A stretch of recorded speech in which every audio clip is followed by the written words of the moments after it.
Maligayang araw sa ating lahat. Ako nga pala si John Erwin Pimentel Salinas, ang pinuno ng pangkat 2. At ito ang aming presentasyon patungkol sa globalisasyon at ang epekto ng globalisasyon sa pamilya, ekonomiya, teknolohiya, politikal at sosyo-kultural. Pero bago yan, ating munang alamin kung ano nga ba ang globalisasyon. Ang globalisasyon ay isang penomenang gawa ng tao. Mayroon itong dalawang pangunahing definasyon. Una, ito ay pagpapalawig, pagpaparami at pagpapatatag ng mga koneksyon at ugnayan ng mga bansa sa kapwa-bansa at bansa sa mga international organization sa aspekto ng ekonomiya, politika, kultura at kapaligiran. Pangalawa, ang globalisasyon ay ang pagsulong ng pandaigdigang kalakalan o international trade sa pamamagitan ng pagbubukas ng pambansang hangganan at pagbabawas sa paghihigpit sa pag-angat ng produkto.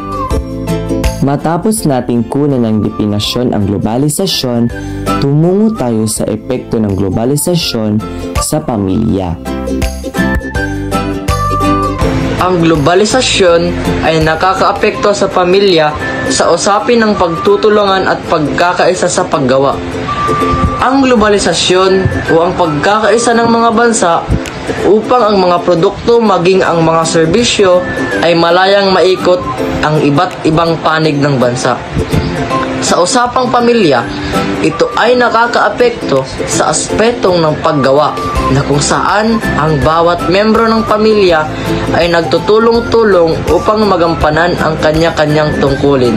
Maaari ring maging epekto ng globalisasyon ang pagkahati-hati ng bawat gawain sa pagitan ng mga kasapi ng pamilya, na kung saan tulad ng pagkakaisa ng mga bansa, ang pamilya ay nagkakaroon din ng aspetong pagiging isa upang maayos na maisagawa ang paggawa. Epekto ng globalisasyon sa ekonomiya. Mabuting epekto ng globalisasyon sa pamahalaan. Pagkakaroon ng pagkakaisa ng mga bansa. Globalisasyon ang nagiging daan upang ang buong bansa ay magkaisa. Dahil dito, ang bawat pamahalaan ay nagkakasundo. Halimbawa na lamang, ang pagkakaroon ng malayang kalakaran, paglaki ng import at export. Nagkakaroon din ng kasunduan ukol sa isyung pangkalikasan at pagtanggap ng kultura ng iba. Isa na rin sa masamang epekto ng globalisasyon sa ekonomiya ay ang una, pagkakaroon ng environmental issues tulad ng climate change, global warming at iba pa. Kung di tayo magiging madalas sa pagbili ng mga bagay na di naman natin kailangan, magiging sapat lamang ang produksyon ng bawat pabrika. Kung mangyayari ito, uunti ang polusyon na inilalabas nito at magiging maayos ang ating kalikasan. Pangalawa, kahirapan dulot ng paglaki ng agwat ng mayayaman sa mahihirap. Dahil nga sa globalisasyon, nagkaroon ng palagiang paggalaw at pagtaas ng mga presyo, produkto at serbisyo na nagdudulot ng kahirapan sa mamamayang Pilipino. Mas nagiging mabilis ang pagbabago ng mga bagay-bagay kagaya na lamang ng damit. May mga taong gusto ay sunod sa uso, kaya naman sa paglabas ng bagong produkto, sa pagdami din ng lumang produkto ang nasasayang at ang malala ay nagiging patapuna. Pangatlo, paglala ng problema sa ekonomiya ng mga bansang nakararanas nito. Lahat ng magagandang bagay ay may kaakibat na masasamang epekto. Ang globalisasyon ang nakatulong sa atin kung paano tayo nakaunlad at ito rin ang maaaring maging dahilan ng ating pagbagsak sa pagsobra ng paggamit natin sa mga bagay na ito. Sa pagtaas ng porsyento ng problema ang naidudulot nito sa ating ekonomiya. Epekto ng globalisasyon sa teknolohiya.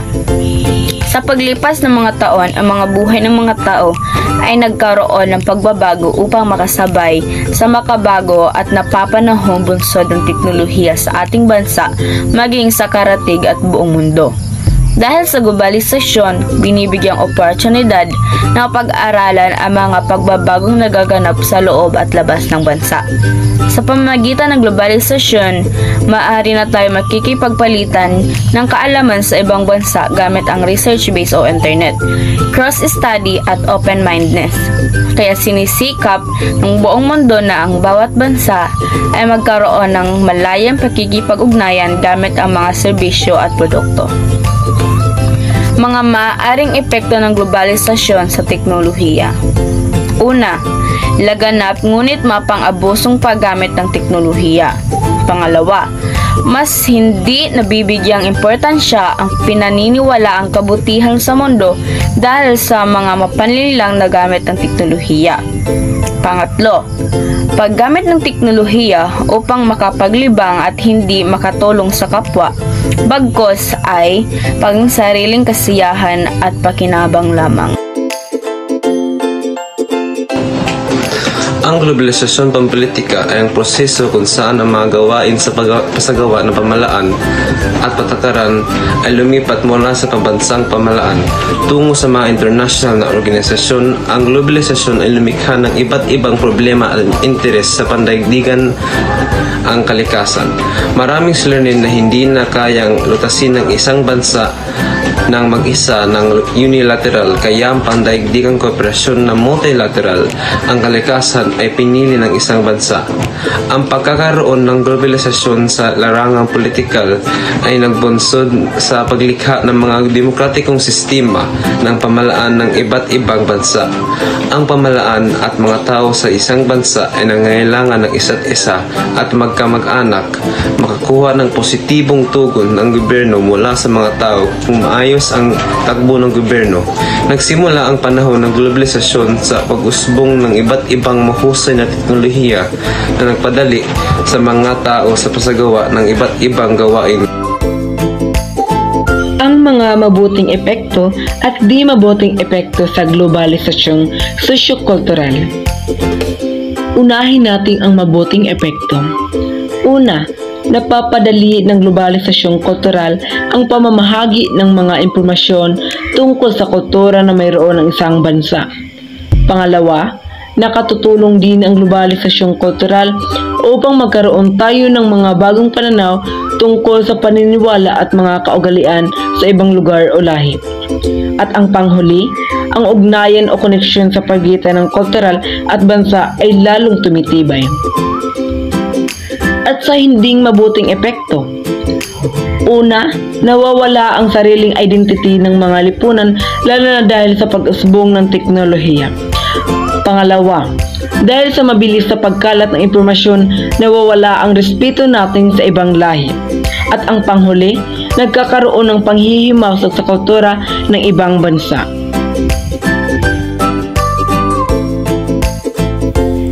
At dito nagtatapos ang leksyon natin ngayon. Matapos namin ipahayag sa inyo ang iba't ibang epekto ng globalisasyon sa ating mundo, sana'y may makuha kayong aral sa leksyon natin ngayon. Sa uulitin, ako nga po pala si John Erwin Pimentel Salinas, ng pinuno ng pangkat 2, at hanggang sa muli, kaibigan.